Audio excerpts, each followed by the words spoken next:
There everyone, and welcome back to the greatest channel on the internet. And I'm not even exaggerating, it's true. This is the greatest channel on the internet. And today, everyone, will be my Shrek review. Now, I've been wanting to do this for a while. You probably guessed it would happen eventually, because my channel intro has Shrek in it. And clearly, if you connect the dots, it means it's probably one of my favourite franchises ever. And that is true. Favourite animated franchise, it diddly is. So, it would only be obvious that I'd review it, the franchise. But the only question was when. It was never a matter of if, it was when. And when? It is now. It is now. And this video is very special. Not only because it's the first Shrek review, which is something I've been wanting to do for ages. It's my first collaboration on this channel. Say hello to Buzz Lightning. Hey guys, it's Buzz here, and today we are going to be helping the War Machine Ogre review one of the greatest animated movies of all time, and one of the greatest disses to Disney of all time. Jeez, this had a lot of jokes against Disney, and it's funny as hell.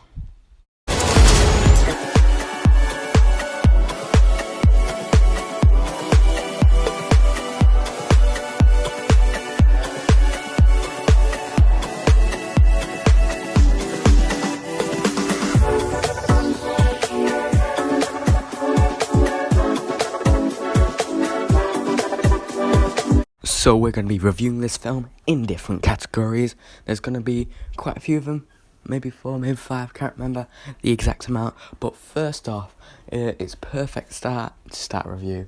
The story, that's our first category. What is the story like? Is it good? And yeah, is it good? That's just it. And really, honestly, the story is quite good. I think this film was very ahead of its time because no other animated film was ever like this. Animated films, back then, they were just, standard Disney princess meets love of her life and that. But this film, the prince, well, he's not, is he a prince? No, not really. The guy, the main protagonist, is a bloke, and he's also not human.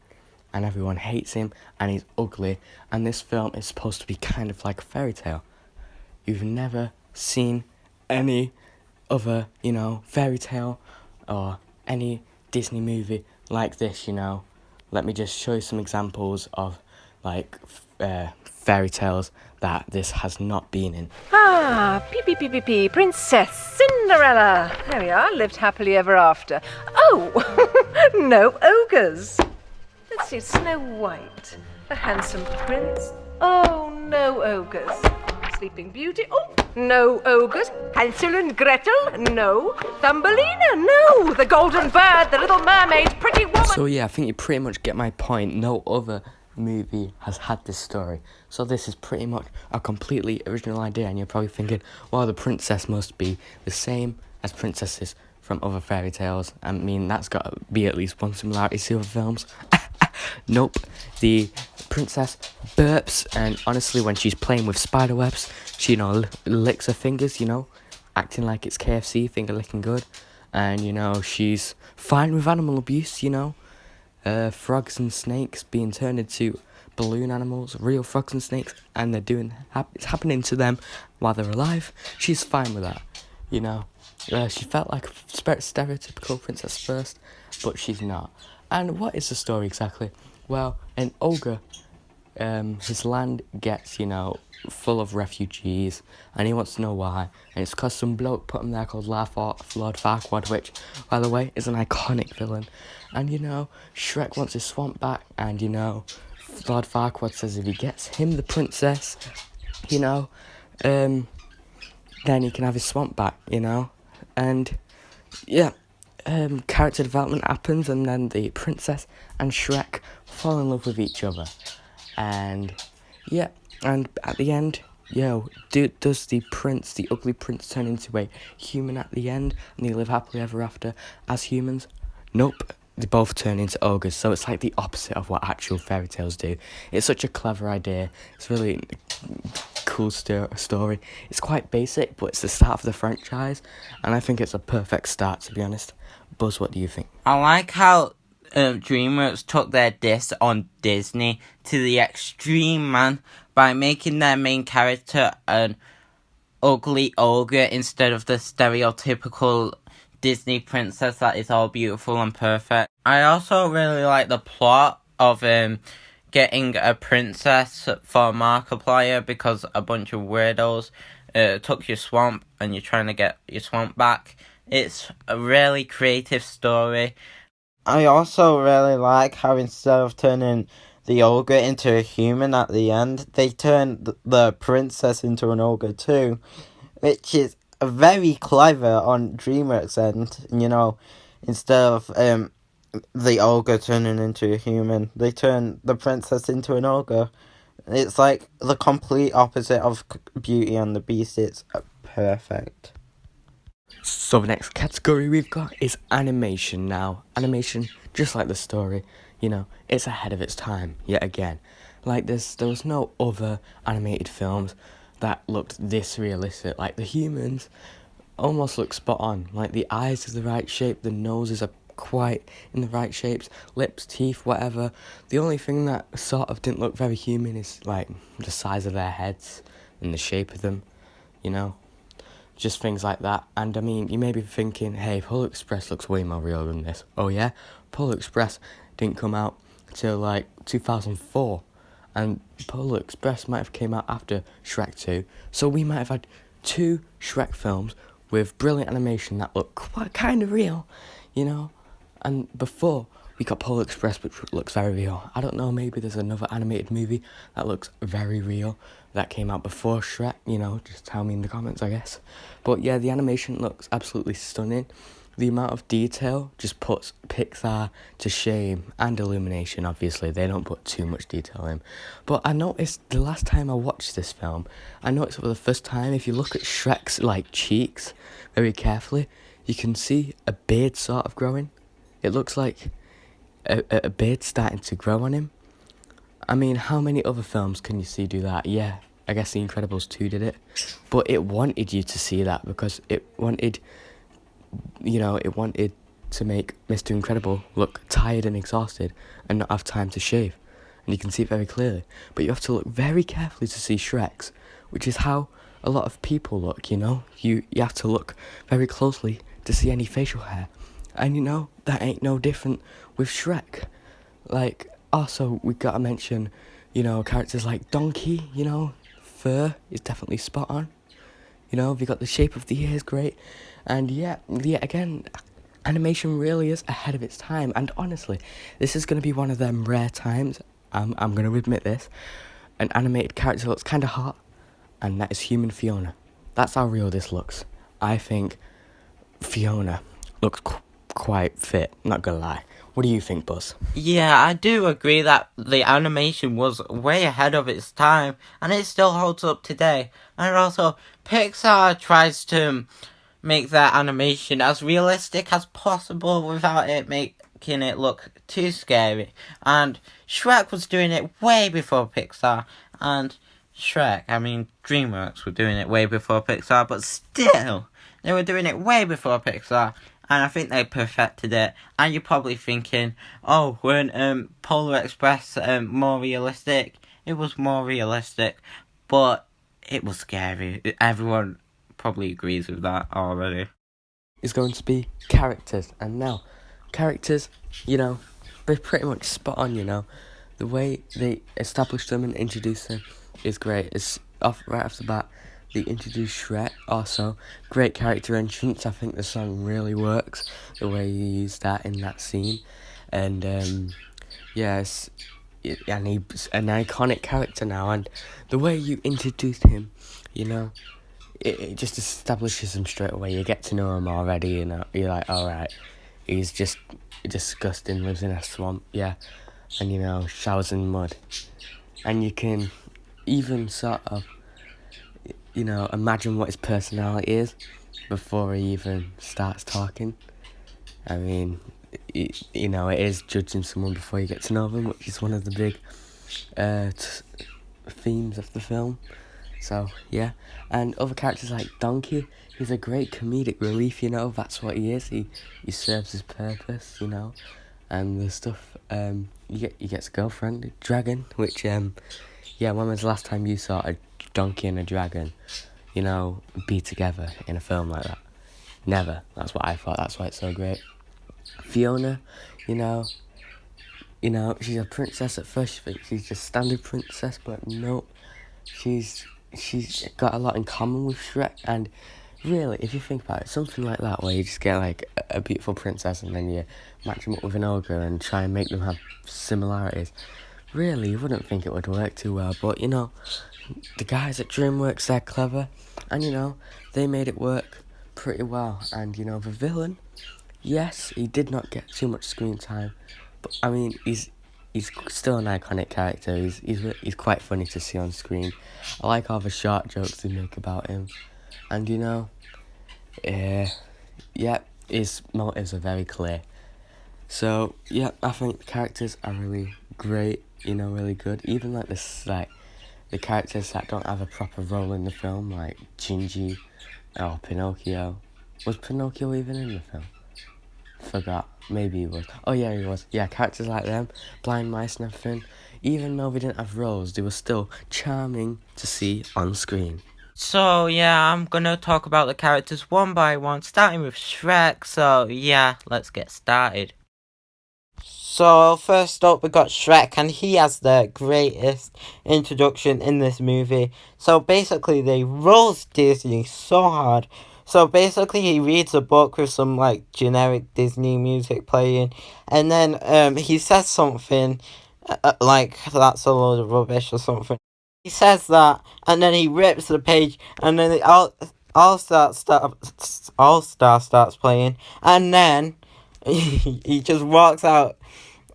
And yeah, I also really like how likable of a character Shrek is. Like, you really do feel for him when everyone's just like scared of him and judges him before they even know him. Like, you really feel for him, and you feel a little bit bad for him. I think Donkey's like one of the greatest comedic relief characters of all time, because he's not annoying, and he's like, he actually gets like character development, unlike most other comedic relief characters, and he's actually funny, and that's the most important part about a comedic relief character. Now, Fiona isn't your stereotypical princess character. Even at first, she questions what Shrek's doing, and she thinks everything should be perfect, which kind of is stereotypical, not gonna lie. But yeah, while going throughout the movie, she gets more and more less like a stereotypical princess character. She burps, which better out than in, I always say. And then near the final act, she turns into an ogre, which is an amazing twist because it gave us one of the most heart-breaking scenes when Shrek listens into the conversation and he thinks she's talking about him, and it's so sad. But yeah, Fiona's a great character as well. These are all great characters, by the way. I don't think there's any bad character in Shrek. So, last but not least, we're going to be talking about the villain, Lord Farquaad, Markiplier, whatever you want to call him. And all you really need to know about him is that he's short, and he has a kingdom with a flag that looks suspiciously like a Facebook logo. And I think DreamWorks was trying to warn us about Facebook and all the Minion memes that are going to come out from that. So, yeah. Now we're going to be talking about the comedy in this movie, and honestly, it works very well. On the top of my head, I can't really think of a single time it didn't land, It always seemed to land for me. And the really unique thing about this kids' film with the comedy is that, it's got a lot of adult humour in it that I didn't notice when I watched it when I was younger. And I mean, this is a perfect example of a movie where it's a kids movie, but yet again, adults can enjoy it. And if an adult says, oh, yo, I like Shrek, you'll get hardly anyone saying, ew, that's for kids. Because, like, they'd probably agree because, like, yeah, a lot of adult jokes. And even the jokes that aren't filled with adult humour, they're still funny to adults. So, yeah, the comedy definitely does work with pretty much every character from Shrek to himself, Fiona, Donkey, Lord Farquaad, everyone. Yeah, the comedy was really great throughout this movie. There was some classics like Markiplier being short and stuff. There's not really much to say about comedy.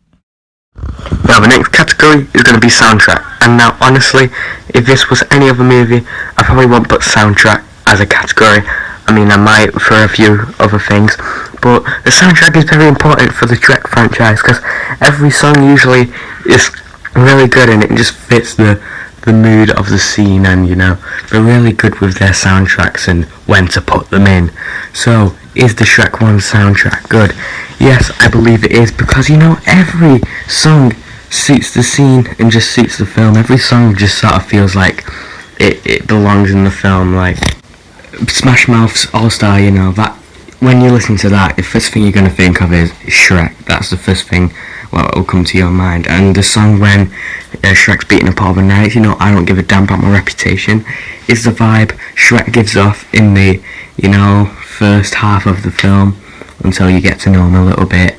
And the Hallelujah song works great, adds a lot more emotion to that particular scene that it's in. So yeah, soundtrack works very well. Right, the soundtrack is probably the most clever thing throughout this movie, because instead of like Disney princess music, they just get like a musical, like a Disney princess movie, but instead of like creating their own songs, they use like pop songs to replace those musical songs, and they work just as well, and it's just so amazing and so beautiful. So yeah, the drama in this movie is basically just the same as everything else. Bloody good. Everything in this film is bloody good. Like, the main drama bit is when Shrek is listening to Fiona and she's talking about how ugly herself is. Women, am I right? Yeah, and he thinks she's talking about him, which actually is quite an emotional scene. And every time I watch it, I'm like, oh man, I feel so bad for the guy. But then it cheers me up, realising that literally every single film in the franchise they're together. Yeah, and the interesting thing about this scene is that our trio here, our great trio, they're all losing someone here, really. Well, temporarily, but still. Like, Donkey's losing his best mate, Shrek. Shrek is losing the love of his life, Fiona, which is the saddest one because, Shrek saw Fiona as another chance, like a small chance to actually become, someone who is cared for and someone who is loved and gets noticed and isn't just known as an ugly beast. He thought that, maybe if he's with Fiona, then he can be happy in his life and, just be a better person. But then, it was like the final straw because when he heard that, he thought, alright, I'm never going to find happiness, which is really sad. And yeah, Fiona, also loses the love of her life. Yeah, the drama in this movie was so good, especially the part where Shrek thought Fiona was talking about him when she was talking about being an ugly beast. It was so good. There's not really much else to talk about, really, so I'm just gonna end the drama bit off here. So the entertainment / pacing in this film is really good. To say that like most of the film is just one continuous journey to somewhere and getting back, it still has you interested, and it's just, I never get bored at all in this film. And yeah, that is hella impressive since it's just a big walk, and it doesn't feel like we're just seeing the same thing every time. When the walk starts, he talks about onions, which, by the way, is an iconic line. I just want to mention this film has so many iconic lines, like the onion thing, Olga's having layers, absolutely iconic. I mean, I remember once in school, we were talking about ways that rocks erode, and one was called onion skin, and the teacher was explaining, yeah, onions have layers, and then, he said, onions have layers, and the class said, ogres have layers. That's how iconic it is. The whole class said that. It's mad. Great line. And so one scene can be about a really iconic line and onions and that, which, by the way, well done to that. And then the next scene could be about, Robin Hood coming and snatching up Fiona, things like that. So yeah, they do different things throughout the journey in here. Yeah, it's really entertaining. Yeah, the pacing in this movie was so good, especially for me since I have a very short attention span. But yeah, it was so good throughout this movie, and it weren't too like fast and it weren't too slow. It was like the best out of both. So yeah. And this movie is so entertaining to watch. Either if you're watching this for the drama or the comedy, there's always something to watch this movie for, and it's just so entertaining. Okay, so other slash overall thoughts. Other. Yeah, like I said before, the lines in this film, yeah, has great line delivery.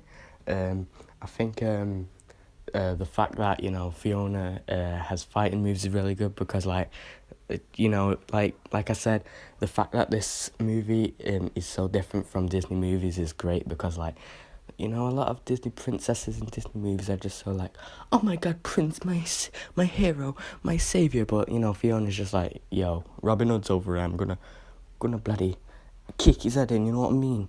Yeah, that's what she's like. So, yeah, that's really good. I think the voice cast. You know, I don't know if I mentioned this, but I think the cast was perfectly cast. Like, this is one of them movies where pretty much every character, even like characters like Lord Farquaad, who don't even get that much screen time, yeah, I think I couldn't imagine anyone else in those roles. They're just too bloody iconic, and like, you know, the overall like detail in the animation is great, and a lot of the locations they go to, like, yeah, that's great. And I didn't mention the donkey and dragon relationship, I don't think, but I think that was a pretty nice touch, to be honest. You never see that in a movie. This is a very original movie at its time. Yeah, I don't think any other movie was like this when it came out anyway. Maybe even now, who knows, but you know, it's a very different film. Since when do you ever see a donkey and a dragon in a relationship? Never.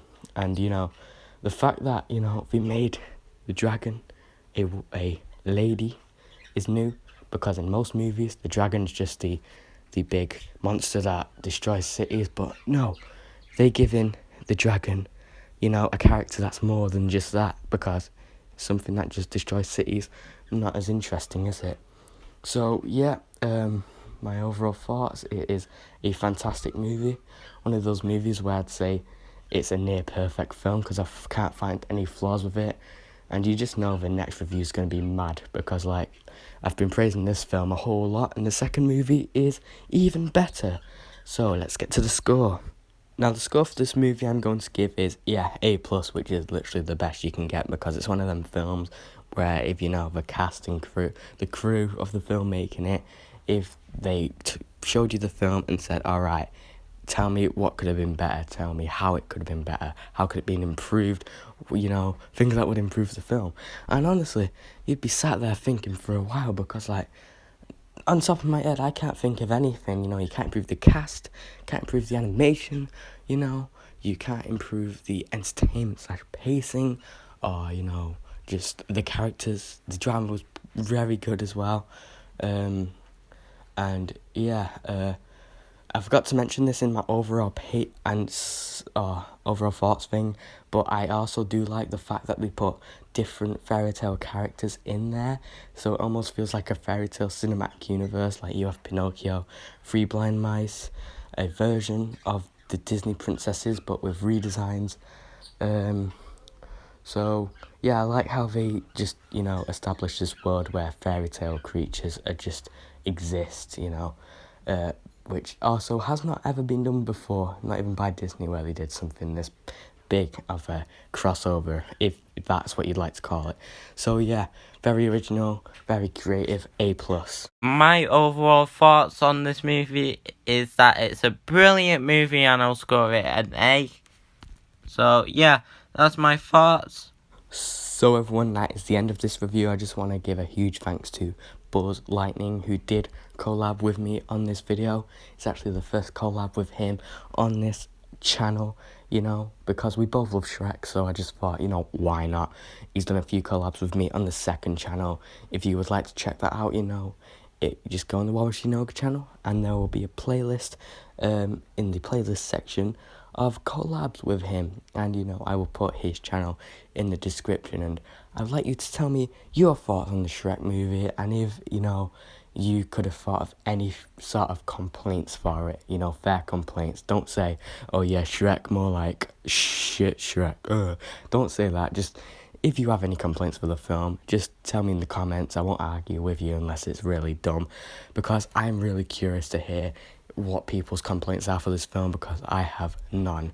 Anyway, I hope you having a great day. There will be other Shrek reviews happening some point soon. I'll review 2, 3, 4, and I will be reviewing the spin-off Puss in Boots, and probably some point in the future review the Puss in Boots TV show. So yes, goodbye.